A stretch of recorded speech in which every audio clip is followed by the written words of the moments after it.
Peterbot just set another world record in the solo finals. Clix is getting his own icon skin as well as his own tournament with a secret prize that I don't think enough people know about. And I want to talk about our first Reload Cup in such a long time and how it was the best Reload Cup we've ever had, but it was still terrible. There's a lot to talk about. Let's jump into it. You guys really thought I wasn't going to talk about Peterbot's world record 522 points. I know some of you guys probably wish I wouldn't talk about it because all it feels like we talk about is Peterbot, but when my man keeps winning and setting world records, we have to talk about him. I delayed the video by a day because I wanted to chuck in some of the other cool stuff I knew was happening today, but we had Peterbot getting 522 points in the Solo Cash Cup finals. He'd basically won the tournament like a few games in. He opened up with a 15 elim second, 16 elim fourth, and 17 elim win. Back-to-back games. Then he had a couple rough games. Then he got an 11 elim second, a 17 elim win. And then unfortunately at the very end, last 3 games, dudded out a little bit when he had the potential 600 points, but 522 points in 10 games. Next closest was Rapid on 398, which by the way, would have won a lot of regions on certain weeks. 398 is an insane performance from Rapid, but it looks like he played terrible in comparison to Peterbot. It's just a ridiculous amount of eliminations, getting 83 eliminations in those 10 games of solos, but you have to remember most of them were throwaways. He only did that in about 5 of the 10 games. It's just insane, and it does truly feel like no one can stop Peterbot right now. He's just won both the Trio Cash Cup finals and both Solo Cash Cups in a row. He is currently off to a flawless start to this season. He has not lost a Cash Cup finals yet. We already talked about how that was his 10th, I think, Trio Cash Cup finals in a row. It is getting absolutely absurd at this point. I made a react video. If you guys haven't seen it, check it out in this video, how he dropped 36 kill win in the opens, and it's just insane. The meta fits Peterbot so well right now, but I genuinely don't know which meta doesn't. You're sick of hearing me gas Peterbot up. There's not much I can really do though. When he's putting up numbers like this, you have to just think, what is going to stop him? Who is going to stop him? What is going to have to happen for Peterbot to stop winning everything? One of the things that could stop him potentially, but didn't, is the cheaters. I haven't had to talk about them for a while. I actually said recently in a video that the cheaters have been way better this season. Yes, the TPM secure boot stuff is annoying. Yes, the 14 events play is annoying, but it's doing its job. We're seeing way less cheaters. That was the case until I watched this NA Central solo finals. There were quite a few cheaters. And unfortunately, on the leaderboard, there are still quite a few. Some of them got banned, but Peterbot actually, I think, took down 3 or 4 of them that I saw. I was watching a bunch of his games in replays, and he actually went toe-to-toe with these cheaters and won numerous times. Unfortunately, other pro players, not as lucky. If you can't kill the cheater, it's obviously guaranteed you'll go down. You have to go next. You miss out on way too many points. If you go down in like 30th to a cheater right into rotating zones, you just wasted like 20-something minutes. It almost becomes impossible to win the Cash Cup. So the only way to beat them is to literally beat them. You have to beat them in a fight, which Peterbot can do, but understandably, most pros can't, and even Peterbot at times is going to have to fall to him. So I'm really hoping Epic is going to do something about this. I don't really know what else they can do now other than stepping up their efforts with manual bans. In the blog post, them explaining that they will not ban people on suspicion. They have to get actual hard evidence the person is cheating, either by accessing, their files or seeing something in the game. The fact that they won't see someone who's never played a tournament before outside of just getting their 14 events in and then dropping a 30 bomb and coming first on NA Central Solo Cash Cup finals isn't suspicious enough to potentially suspend them. They won't ban them until they get hard proof. It makes a lot of sense. If Epic has that mentality, they never want to risk ever banning someone in case maybe it's just suspicion, then I don't really see what else they can do at this point, unless they're going to start banning people like that, because obviously, you're not going to see people who have never played in a tournament before, never played in a tournament, getting first place on NA Central. Then I guess this is just what we have to deal with now. It's sad to say, but they did have a lot of issues in the NA solo finals. They're still not causing too many issues in the Divisional 1 and trio tournaments. I don't know, maybe because it's harder with cheaters to play with trios because of all the rules around getting banned if you play with a cheater, but they haven't been anywhere near as big of an issue in trios, but it seems like they are still plaguing solos especially.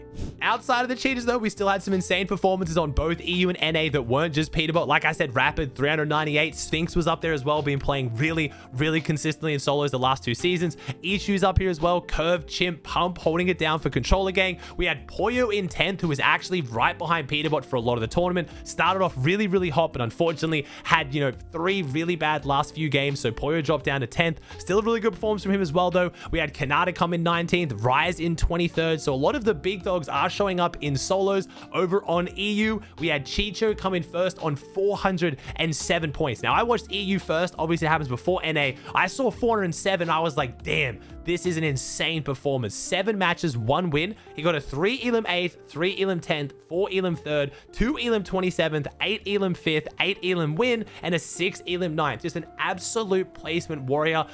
Doesn't have the elims though. That's the difference. 407 points compared to Peterbot's 522. It comes down to the elims, but Chicho played really, really consistent, really well. His worst game being a 27th in stack solos is insane. It's even less insane though than Zhu's placements. Zhu only played 6 matches and his worst placement was a 13th. He had an average placements of 4.67.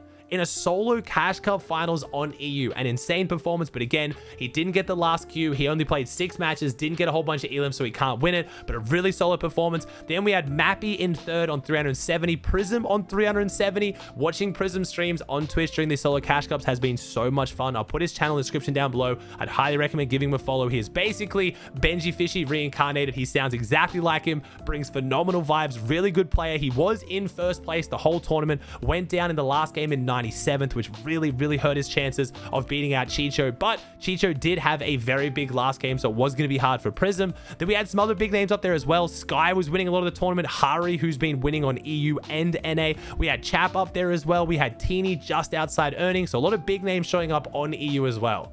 Let's move on to the other big news, which I'm sure you guys saw. Clix is getting an icon skin. It looks amazing. If you watched the announcement, yes, I was in it, so I did know about this icon skin ahead of time. I try to avoid finding out inside info or getting leaks on stuff like this because I love making content about it for you guys and genuinely guessing at what it is and giving theories. Then if I'm right, I don't have to feel bad like I'm spoiling it. This one, Clix reached out. He wanted help with the announcement trailer, so obviously I knew I'm not going to spoil it, but I did want to feel like I wasn't lying to you guys, so I didn't talk about it much in my videos. I didn't take guesses about what it could be because I felt like that would just be disingenuous, me saying, oh, I wonder what it is, when I actually know. So super exciting for Clix. He's running a tournament as well, which is really cool for you guys who want to try and win the skin. It's got 3 different variants. It's one skin that has 2 variants. He has his regular Clix skin, which has like his gamer setup in the pajamas and the t-shirt. Then he has like the business Clix, which is like the suit. And then he has what I think is going to be one of, if not the most popular icon skins ever, Sparks. It's literally Spark Plug, but it's like in like the white and black suit and vest. It is amazing. He specifically did this so there was like a sweaty version of his skin that pros could wear and people could wear in tournaments, and he absolutely nailed it.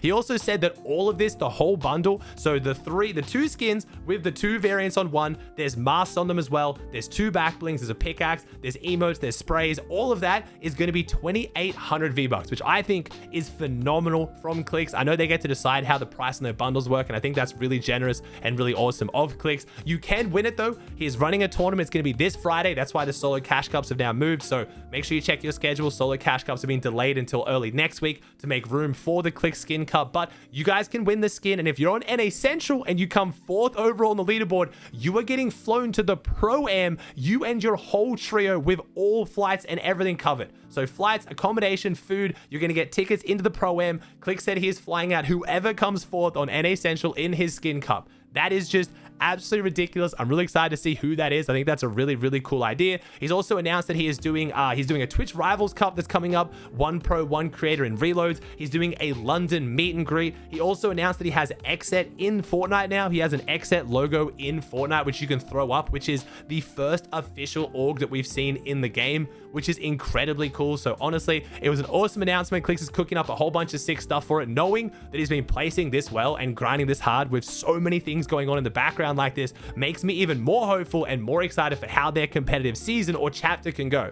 They're already one of the favorites to potentially win this season or put a stop to Peterbot, which is what it's looking like. It's going to be the story of Peterbot again. Knowing that Clix now had all this going on in the background, now he gets to focus in and lock in on the game even more, has me very excited for what this means for comp.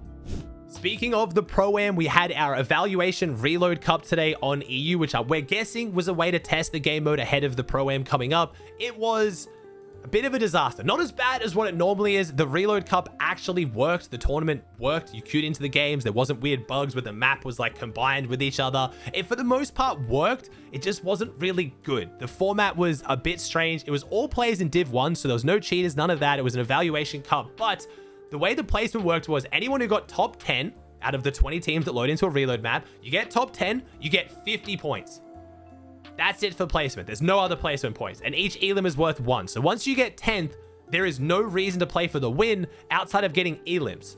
And the same went for the finals. So that meant in the finals, basically, if you got 10th place, there was no point playing for the win at all. So they kind of fixed the issue of it going to crazy heal-offs for the win, because no one really cared about winning. But then there was heal-offs to get the top 10 placement, and then you just tried to kill other players. But then because it was 50 points for top 10 and only elims are worth 1, no one spent the early game fighting because you had to get 50 kills. You had to kill more than the entire lobby, which you can do in reload, but is obviously insane to get as much points as just getting top 10 once. So it worked. It just didn't work at the same time.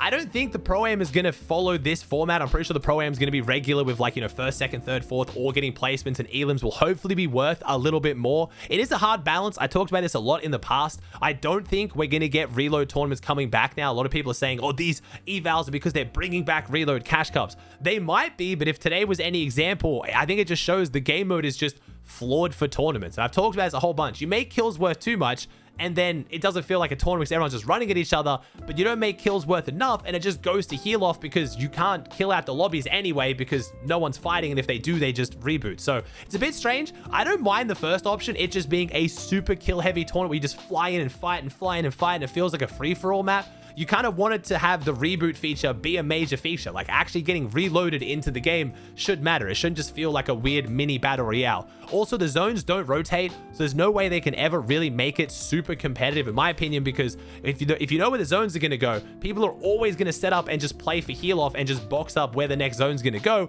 rather than actually having to fight and rotate through the end games, which is most people's favorite part about competitive Fortnite. So again, the tournament actually worked, except for some of the games it opens, only 9 teams queued in, so you instantly got placement. And in the finals, the first game didn't work, but they extended it by 30 minutes and they fixed that. So it sadly was the best reload cup I think we've ever had, but that bar is very, very low.